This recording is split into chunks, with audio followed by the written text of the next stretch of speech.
नमस्कार, times of Swaraj में आप सबों का स्वागत है और मैं हूं संतोष सिंह। और आज हम टाइम्स ऑफ स्वराज में बात कर रहे हैं कि भाई पाठक का वीसी अलग अलग होता है क्या। लग तो ऐसा ही रहा है कि समय को लेकर जो चीज़ें चल रही हैं, अभी भी अलग अलग तरीके का पत्र जारी हो रहा है और सब के सब लोग के पाठक के वीसी का हवाला ही दे रहा है। उनके वीसी के आलोक में कोई स्कूल 6 बजे से 12 बजे तक चला रहा है, कोई 7 बजे से 12 बजे तक चला रहा है, कोई 7 बजे से 11 बजे तक चला रहा है। गजब स्थिति बन गया भाई बिहार का। वैसे हमारी खबर के बाद जो आपके एसोसिएशन के जो नेता हैं आनंद पुष्कर जी, उनकी अभी मुलाकात हुई है चीफ सेक्रेटरी से, और चीफ सेक्रेटरी से पूरे बिहार में उनके पत्र के बावजूद किस तरीके से शिक्षा विभाग का अधिकारी स्थानीय स्तर पर अलग तरीके से चीज़ों को इंटरप्रेट कर रहे हैं, इसको लेकर उन्होंने मिलकर शिकायत दर्ज की है। क्या कहा चीफ सेक्रेटरी इनसे और किन मुद्दों पर इनकी बात हुई, जरा आप भी सुनिए। जी, आपकी चीफ सेक्रेटरी से आज मुलाकात हुई है, कई महत्वपूर्ण मुद्दों पर बातचीत हुई। उसमें एक महत्वपूर्ण मुद्दा ये भी रहा कि अलग अलग जिलों में जिस तरीके से लोग निकाल रहे हैं, जिला शिक्षा पदाधिकारी निकाल रहे हैं, जबकि सीधे सीधे तौर पर क्राइसिस मैनेजमेंट ग्रुप की जो बैठक हुई थी, उस बैठक में का जो गाइडलाइन जारी किया गया उसमें 11 बजे से लेकर 4 बजे तक कोई भी काम, मतलब पब्लिक मूवमेंट पर भी कहीं न कहीं एक सख्त पहरा है। और ऐसे में स्कूल को छपरा ने जरूर ये लिखा है कि 7 बजे से 11 बजे तक स्कूल रहेगा, बाकी जिला सब कोई कुछ निकाल रहा है, कोई कुछ निकाल रहा है। इसको लेकर बातचीत हुई, क्या उसमें सामने आया है? देखिए, मैंने तो पहले उनसे बात किया, ब्रजेश मल्होत्रा जी से, मुख्य सचिव महोदय से। मैंने उनको संज्ञान में दिया कि जो मुख्यमंत्री सचिवालय के स्तर से एक पत्र निर्गत होके गया था, जिस पत्र में यह बात थी कि स्कूलों को बंद करते हेतु आवश्यक कार्रवाई करने हेतु सुनिश्चित की जाएगी, और मुख्य सचिव को ही उन्होंने निर्देश दिया था। इस क्रम में मैंने उनको कहा कि हो सकता है कि कहीं आपके द्वारा या कहीं किसी के द्वारा आतंककीय भूल हो गई हो, जिसमें यह बात आ गई थी सामने कि शैक्षणिक कार्यों को स्थगित किया जाएगा, शैक्षणिक कार्यों को बंद किया जाएगा।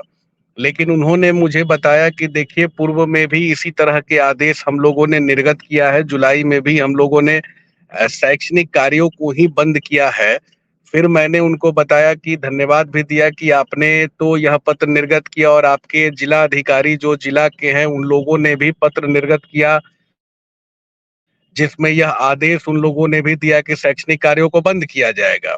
तो चलिए, शैक्षणिक कार्य को बंद करने की बात तो सही है, लेकिन जो यह जिला शिक्षा पदाधिकारी हैं, बिहार के सर्वोच्च पद पे आप हैं, आप स्वयं एक मुख्य सचिव हैं और बिहार के सर्वोच्च पद पे आप हैं, और यह शिक्षा विभाग के जो जिला शिक्षा पदाधिकारियों के द्वारा भिन्न भिन्न जिला के जिला शिक्षा पदाधिकारी यह पत्र निर्गत कर रहे हैं। जैसे वैशाली के जिला शिक्षा पदाधिकारी ने पत्र निर्गत किया और तुरंत उन्होंने पत्र निर्गत किया कि पूर्व की भांति समय में आप विद्यालय को आएंगे। तो बताइए कि क्या छात्रों के लिए तो ठीक निर्णय हुआ कि गर्मी की छुट्टी उनके लिए, मतलब 8 तारीख तक आपदा प्रबंधन की जो बैठक हुई उसमें छुट्टी रहेगी, लेकिन क्या शिक्षकों का शरीर कोई लोहा का बना हुआ है कि उनको गर्मी नहीं लगेगी?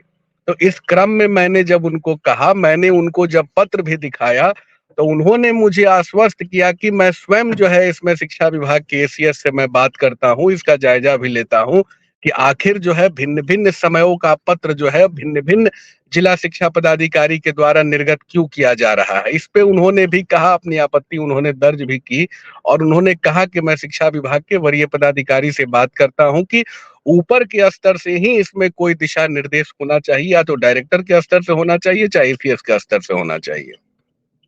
तो क्या लगता है कि आज कुछ सकारात्मक चीजें सामने आएंगी, क्योंकि फिर जिला अलग अलग तरीके से पत्र निकालना शुरू कर दिया? सकारात्मक पहल तो होना ही चाहिए, सकारात्मक रिजल्ट तो बिल्कुल ही आना चाहिए। इसलिए आना चाहिए कि जो मुख्य सचिव का ही जो आदेश था, और मुख्य सचिव के आदेश के आलोक में मैंने उनको अवगत भी कराया, और मुख्यमंत्री का तो स्पष्ट रूप से मुख्यमंत्री सचिवालय ने लिख के ही भेजा था कि स्कूलों को बंद किया जाए, बंद करने हेतु कार्रवाई की जाए। तो मैंने कहा भी उनको कि मीडिया में या अन्य जगह यह खबर भी चल रहा है कि मुख्य सचिव ने भी मुख्यमंत्री की बातों को नहीं माना, और आपने क्राइसिस मैनेजमेंट में स्वयं आपने बैठक किया, तो उन्होंने कहा नहीं नहीं ऐसी कोई बात नहीं है कि मैं मुख्यमंत्री की बात नहीं मानूंगा, लेकिन पूर्व में ही रहा है कि शिक्षण कार्यों को बंद किया जाए। तो मैंने कहा जब शिक्षण कार्य बंद रहेंगे, छात्र नहीं आएंगे, तो शिक्षक को बुलाने की क्या औचित्य बनती है। तो और पूर्व की भी बात मैंने उनको बताई कि 1 महीना पहले शिक्षकों को छुट्टी भी दे दिया गया। 1 महीना पहले छुट्टी क्या दिया गया, उनको 2 घंटा विद्यालय में हाजिर रहने की बात कही गई। अब का जो यह समय था, ये पहली बार संकट लोगों के सामने आई है कि यह गर्मी की छुट्टी का पीरियड रहता है। ना ही छात्र जाते थे विद्यालय में, ना ही शिक्षक जाते थे विद्यालय में। और इस क्रम में आप विद्यालय को खोल रहे हैं और छात्रों के लिए जब विषम संकट आई, तब आपने कहा कि ठीक है आप 8 तारीख तक आप विद्यालय में नहीं आइएगा। तो यह तो पहली घटना है, नई घटना लोगों के सामने आई है। और मैं तो पूर्व में भी एसीएस को लिख के दिया था, शिक्षा मंत्री को भी मैंने दिया था कि कम से कम शिक्षकों के लिए ईएल की प्रोविजन को भी आपको लागू करना चाहिए।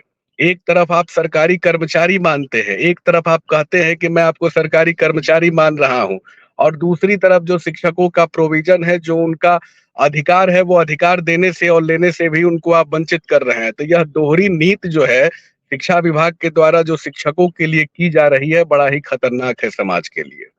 चलिए, बहुत बहुत धन्यवाद। जी धन्यवाद।